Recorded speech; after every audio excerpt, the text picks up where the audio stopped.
अस्सलाम वालेकुम, क्या हाल है यारी साहब, अल्लाह ठीक ताला है? का बड़ा एहसान है। थैंक यू सर, अल्लाह आपको जज़ाए खैर दे।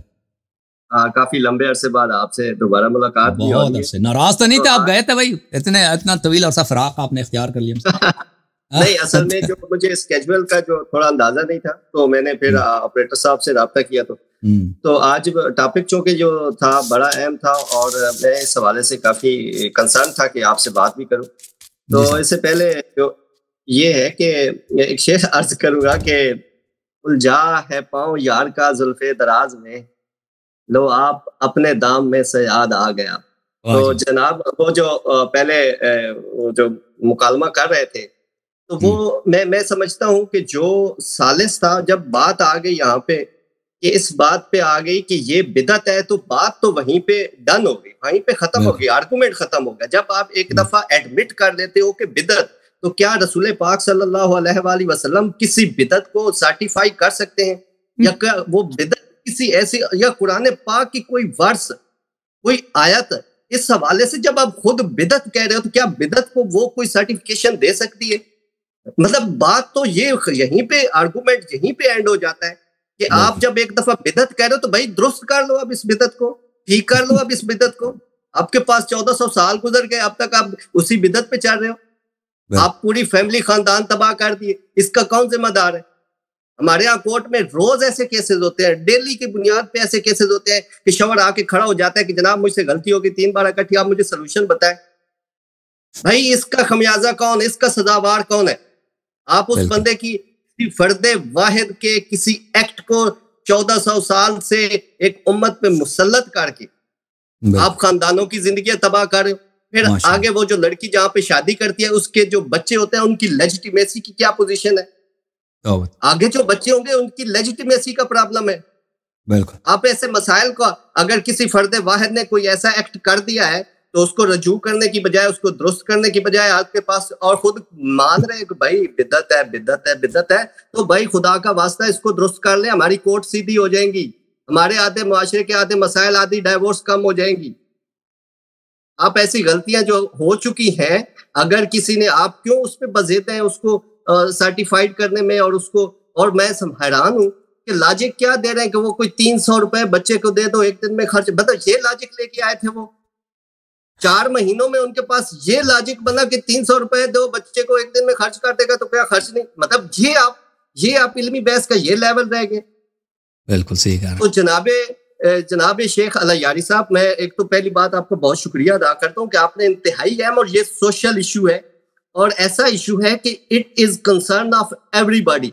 हर जी सर। मैरिड मैन का ये इशू है, मैरिड वोमेन का ये इशू है। और यहाँ पे ऐसा हर, हम चूंकि रोज सफर करते हैं अला यारी साहब, कि रोज बिल्कुल। केस आते हैं, हस्बैंड आके कहता है जनाब मुझसे गलती होगी, ये 3 बार इकट्ठी तलाक दे बैठा हूँ, अब क्या करूं? तो अब मौलवी तो कहते हैं हलाला कराओ भाई। अब मौलवी तो तैयार बैठा है, बट उसकी जो, अब एक वो बात ये मौलवी के है मज़े है कि ना, आज तो मौलवी के लिए तो दुकान है, पैसे भी देगा, हलाला भी बनेगा, मज़े भी करेगा और अगर उसको पसंद आई ना लड़की, तो तलाक भी नहीं देगा फिर हलाला के बाद। वो ये तलाक भी भी नहीं बहुत। देगा। हाँ। ये उसको तो माले मुफ्त दिले बेड़े, बिल्कुल। उसको तो फीस। और यहाँ पे बाकायदा गैंग बने हुए हैं जो हलाला सेंटर, अच्छा, जो इसी नाम, जी जी, पाकिस्तान में ये बात बड़ी देख इंटरेस्टिंग है। अभी और आप हमारे हमारे लड़के उधर जाएंगे नौकरी के लिए सब।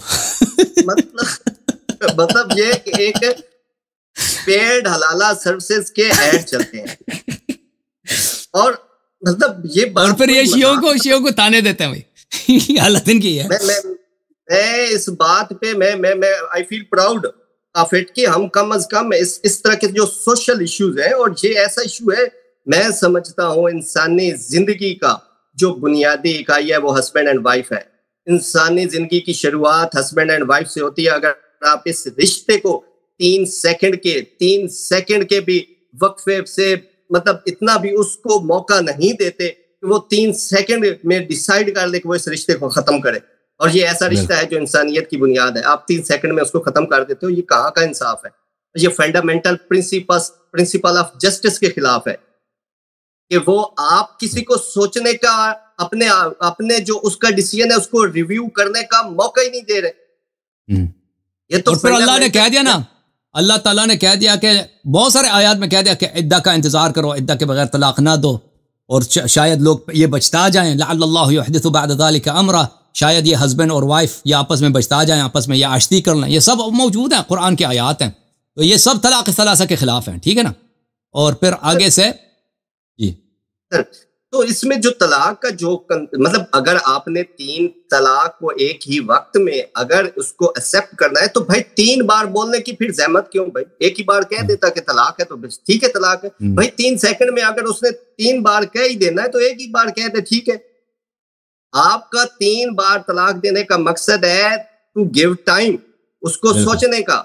और मैं आपको बावसूख जराए से मैं आपको बताता हूं जो हमारे पास लिटिगेशन है कि अगर हस्बैंड अगर थ्रू प्रॉपर जो कुरान ने तरीका बताया है उसके मुताबिक तलाक देता है तो लास्ट पे जाके सिर्फ 5% तलाकें बचती हैं, बाकी सारी उनके कंसिलिएशन हो जाती है, उनकी मसालियत हो जाती है और वो वाइफ अपने हस्बैंड के साथ आबाद हो जाती है। मतलब ये मजाक जो आपको बेसिक ह्यूमन स्ट्रक्चर के साथ इतना बड़ा मजाक आप इसको अलाउ कैसे? और सबसे बड़ा मेरा सवाल है इन लोगों से कि जो इस बात को, और ये मैं समझता हूं कि ये मौलवियों की इश्यू के बजाय ये वकीलों का इश्यू है, ये जजेस का इश्यू है।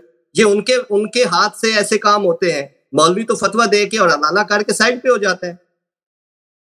मौलवी और ये तो लोग हार भी गए ना केस इंडिया के सुप्रीम कोर्ट में, ये लोग हार गए ना, कुरान सुन्नत से नहीं साबित कर सके। जी, इंडियन सुप्रीम कोर्ट ने इस हवाले से फैसला दिया कि ये 3 तलाक एक काबिल सजा जुर्म है और इंडिया में अल्हम्दुलिल्लाह इस पे पाबंदी है और इस पे सजा है। और इवन इंडिया के देवबंद उलमा ने इसके खिलाफ फतवा दिया और फिर पाकिस्तानी कोर्ट्स ने इसको सेकंड किया। अब चूंकि लॉ के मुताबिक 3 इकट्ठी डाइवोर्स जो है पाकिस्तानी लॉ के मुताबिक भी काबिल सजा जुर्म है। लेकिन जब तक ये मौलवी इस हमारी सोसाइटी के पल्ले पड़े तो ये तो जुर्म होते। मैं समझता हूँ ये बुनियादी जो इंसानी जो स्ट्रक्चर है ऑफ ह्यूमन ग्रोथ उसके हवाले से ये बहुत बड़ा कंसर्न का मैटर है। आपने और मजे की मैं बात बताऊं आपको, ये एक 2 मजे की बात आपको बताऊं। एक तो ये है कि मसलन तलाक इकट्ठे नहीं दे सकते ना, उसमें इंतजार करना पड़ता है 3 दफा तलाक देने के लिए, उसमें कई महीने लगते हैं, तो उसमें लोगों की तो आश्ती हो जाती है। फिर अलग बात है कि हैज में नहीं दे सकते, ये लोग हैज की हालत में भी वो कहते हैं वो अल्लाह के कुरान के खिलाफ है, ठीक है ना।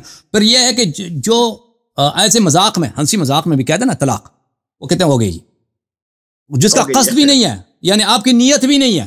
आप मसलन अपने किताब, अपनी बीवी के लिए किताब, कोई शख्स अपनी बीवी के लिए कोई किताब पढ़े, अखबार पढ़े, उसमें लफ्ज तलाक है तो उसको सुना दे तलाक, हो गई भाई खत्म।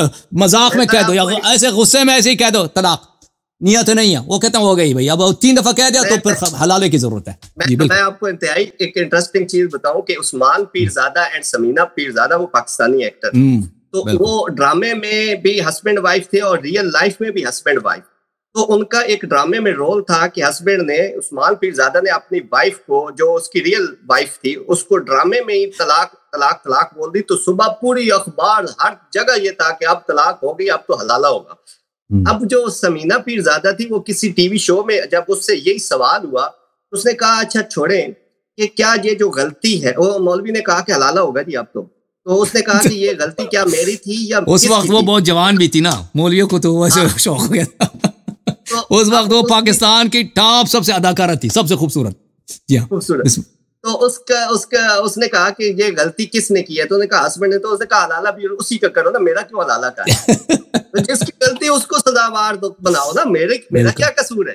तो भाई ये कंसेप्ट जो आपने मैं बेहद आपका शुक्रगुजार हूँ कि इंतहाई सोशल इशू है कि इस पे आपने बहस की है। और ये पाकिस्तान और इंडिया ने तो कम से कम सबक सीख लिया इस हवाले से, उनकी कानून साजी भी है और अप्लाई भी हो रहा है। लेकिन पाकिस्तान में स्टिल मौलवी अपने इस धर्मी पे डटा हुआ है कि ये जो 3 तलाक, भाई जब खुद कह रहे हो खुदा का वास्ता बिदअत है तो बिदअत को छोड़ दो भाई। 1400 साल तक पकड़ा हुआ है, इस बात को छोड़ दो, अब इसको दुरुस्त कर दो।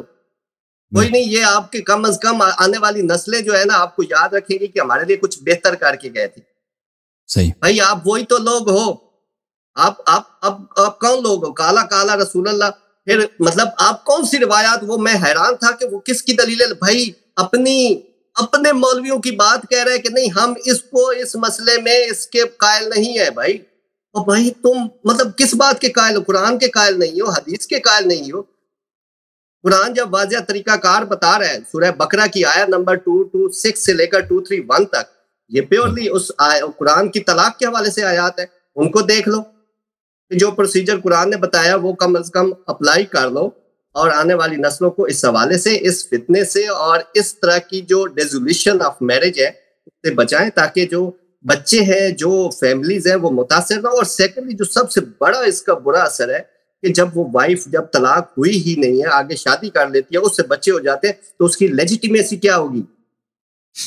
और जो आप यानी खानदान तबाह होता है ना इस तरह। देखें बिलखुसूस पाकिस्तान के माशरे में, यानी जिस लड़की की तलाक होती है उसकी अपनी ज़िंदगी तो तबाह, और फिर उसके वालिदैन, उसके बहन भाई, सब के लिए एक बहुत बड़ा अनंग है, आर है, एक बहुत बड़ी शर्मिंदगी का सबब है। और हस्बैंड का भी यही है, यानी हर तरफ से देखें, बच्चों का ज़िंदगी तबाह, उस लड़की की ज़िंदगी तबाह, उसके वालिदैन का ज़िंदगी तबाह, उसके शौहर और उसके शौहर के ख़ानदान वालों, यानी हर तरफ तबाही तबाही। और सिर्फ वो सब किस बात पर? एक शख्स ने दीन में बिदअत लाया, उसी के पे जिद किए हुए बैठे हैं कि भाई ये जायज़ है और ये सही है, और खुद कहते भी कि बिदअत है। मसले की बात है, खुद कहते भी कि बिदअत है और कहते हैं सही भी है। ये हर आदमी को सोचना है। ये मौलवी, खुदारा मौलवियों की बातों से ये थोड़ा सा अकल से काम लेके, जब खुद बिदअत कह रहे हो तो भाई इसको फिर बिदअत ही समझो ना। जब बिदअत कह रहे हो तो फिर बिदअत ना तो ये अल्लाह का कुरान है और ना ही रिसालत मुहम्मद सल्लल्लाहु अलैहि वसल्लम का फरमान। आपको पता है मेरे भाई के पाकिस्तान के माशरे में तलाक को कितनी बुरी नज़र से देखा जाता है। यानी एक लड़की की अगर तलाक हो जाती है, मैं अल्लाह की कसम जानता हूँ ऐसे ख़वातीन को कि उनकी ज़िंदगी जहन्नम है। यानी उनके शौहर उनके साथ बहुत बुरा सलूक करते हैं ना, उसके बावजूद वो तलाक का डिमांड नहीं करती। कहती हैं कि वालिदैन की वजह से, कहते हैं मेरे वालिद के इज्जत का मसला है और मेरे भाइयों के इज्जत का, ख़ानदान के इज्जत का मसला, कि अगर हम तलाक ले लेना तो जहन्नम से तो निकलेंगे। रोज़ाना उनको मार पिटाई होती है, खर्चा नहीं मिलता शौहर के घर में, उसके बावजूद उसी पे गुजारा करती हैं, अपनी सारी जिंदगी उसी पे कुर्बान की हुई हैं। तलाक का डिमांड इसलिए नहीं करती हैं कि इसलिए कि बहुत बड़ी बेइज्जती है खानदान के लिए। आप एग्री करते हैं नहीं करते इस बात पे? I agree sir. उसमें सर सबसे बड़ा इशू और एक सब सामने जो आता है ना, वो कि एट दिस स्टेज जब हस्बैंड एंड वाइफ इस सिचुएशन में खड़े होते हैं कि अब वो रास्ता ढूंढ रहे होते हैं कि हमने अब गलती होगी, इसको कैसे सेटल करना है, तो फिर उनको जब पता चलता है कि फिका जाफरिया में तो ऐसा नहीं है, ये तो तलाक हुई नहीं है, तो फिर वो हमसे फतवे पूछते हैं कि भाई कोई फतवा ला दो ताकि हम दोबारा रजू कर सके। और हम कोशिश करते हैं, कोर्ट्स की भी कोशिश होती है कि भाई आपकी तलाक नहीं हुई, आप प्लीज आप रीयूनियन करें। जी सर।